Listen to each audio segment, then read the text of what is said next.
निश्चित भाव में भल प्रश्न पचार 2,90,000 कोटी टंकार बजेट करते अतिरिक्त बजेट आनी 19,000 कोटी टंकार कि बर्तमान सुधा आप एक्सपेंडिचर देखिए केन्द्र अनुदान जोटा राज्य को आसा कथा मात्र 18% आसवा अच्छी सरकार जो भाव में प्रशासन को चलाउछन्ति मत कहीं लगुनि मार्च 31 तारीख सुधा पैसा खर्च हो पार एपर्यंत जी फ्लैगशिप स्कीम अच्छी एपर्यंत कौन ग्राउंडेड होना एवं जो डिसीजन गुड़ा नि सरकार तरफ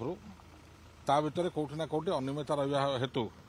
ये प्रोजेक्ट गुड़ा बा सरकार कहूवा उक्ति विधानसभा सेटा ग्रासरूट्रे बा तृणमूल स्तर में परिणत होना आप वर्क्स डिपार्टमेंट कथा कहतु आरडी डिपार्टमेंट कथा कहतु आप पंचायत डिपार्टमेंट कथा कहतु जोड़ा सब expenditure related department engineering department आप इरिगेशन कथा कहतु से भाया किसी आखि दुषा तले देखा जाऊ नहीं सरकार गोटे सुनेली चित्र आंकी पारती किंतु वास्तवता तले अलग कहानी कहूँ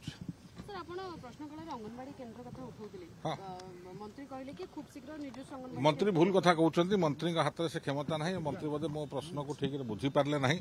मु स्पष्ट आकार कही अतीत विगत सरकार रे शेयरिंग बेसिस दिहला धरतु गोटे प्रोजेक्टर परिकल्पना था धर 7 लाख तो 2 लाख कैश कंपोनेंट था 5 लाख आपंकर एनआरजीएस कंपोनेंट था केंद्र सरकार बहुत समय से पैसा देवारे हेला करती देरी आसे जहाँफल से मेटेरियल कंपोनेंटा कार्यकारी होबार विलंब हुए तेणुक आज पर्यंत अनेक प्रोजेक्ट जोटा मानवर उपमुख्यमंत्री रखिले भी इनकम्प्लीट होती बर्तमान सरकार कहया कथा मंत्री कहया कथा से न बुझी कहते कि सेमती जदि अच्छे आप लेखा देले आम अनुदान देवु कि बजेट से अनुदान पैसा ना कौटू आनी देवे तेणु कथा और कार्य भितर जो कथा मुझे सरकार अनेक तारतम्य रोचे।